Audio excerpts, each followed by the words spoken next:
Polda Jawa Timur menerjunkan tim dari bidang hukum untuk membela 3 terdakwa kasus tragedi Kanjuruhan dari unsur polisi. Pendampingan hukum ini dinilai sejumlah pihak aneh dan tidak etis. Pasalnya, ketiganya ditetapkan sebagai tersangka oleh penyidik Polda Jatim, kemudian saat berstatus terdakwa di pengadilan, malah dibela institusi yang sama.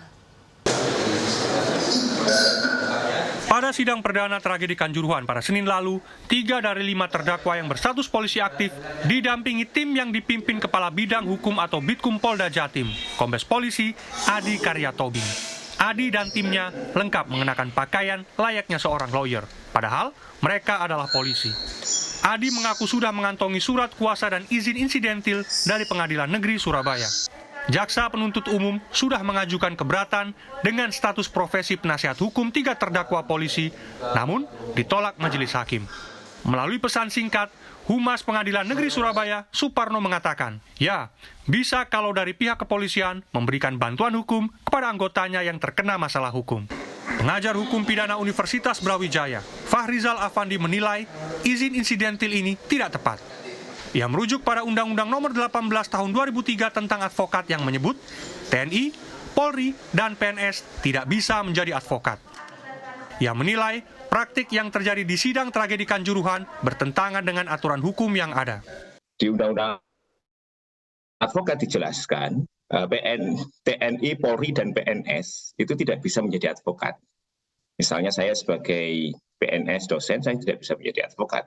Tentu polisi juga tidak bisa jadi advokat. Kalau pensiunan bisa, begitu ya.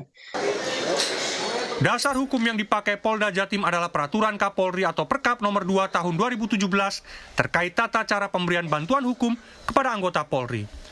Menurut Fahrizal, justru penggunaan Perkap ini untuk membela 3 terdakwa adalah bentuk upaya untuk melindungi diri sendiri dan menganggap perbuatan 3 terdakwa ini tidak salah dan layak dibela. Padahal, tragedi Kanjuruhan bermula dari kesalahan prosedur polisi sehingga mengakibatkan 135 orang meninggal dunia. Nah, ini kan jadi aneh. Yang nyidik polisi, kemudian yang jadi tersangka polisi, kemudian dibela polisi. BAP-nya yang dipertahankan oleh jaksa di pengadilan, itu juga dibuat oleh polisi. Ini kan praktek yang tidak benar. Yang paling berbahaya, kata Fahrizal, adalah Bitkum Polda yang menjadi penasihat hukum memiliki akses penuh ke penyidik, barang bukti, sampai semua hal yang seharusnya bisa menjerat terdakwa bisa dijadikan bahan meloloskan terdakwa dari jerat hukum. Praktek seperti ini sebenarnya beberapa kali dilakukan polisi untuk membela anggotanya yang bermasalah secara pidana. Misalnya dalam kasus penyerangan terhadap mantan penyidik KPK Novel Baswedan yang pelakunya juga adalah polisi aktif dan dibela oleh bidang hukum polisi. Sementara itu, pendamping hukum tim gabungan Aremania, Andi Irfan, mengatakan persidangan kasus ini sudah menunjukkan kejanggalan pada hal baru di sidang perdana.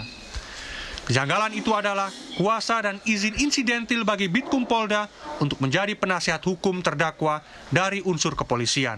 Ini kan bukan persoalan personil polisi secara personal, tapi ini makin mengkonfirmasi bahwa ini institusi polisi sedang melindungi dirinya dari upaya untuk kita semua dalam proses pengungkapan kebenaran dan penegakan hukum. Ditemui usai sidang Senin lalu, penasihat hukum 3 terdakwa, Kombes Polisi Adi Karyatobing, akan menyampaikan eksepsi atau keberatan atas dakwaan dari jaksa penuntut umum. Dan kami sepakat untuk melakukan eksepsi terhadap surat dakwaan yang sudah dibacakan dan disampaikan kepada majelis hakim tadi. Sekali lagi, keberatan ini ditujukan pada konstruksi kasus yang disusun sendiri oleh kepolisian, khususnya penyidik dari Polda Jawa Timur. Miftah Farid, Herudi Sudarmanto, Surabaya, Jawa Timur.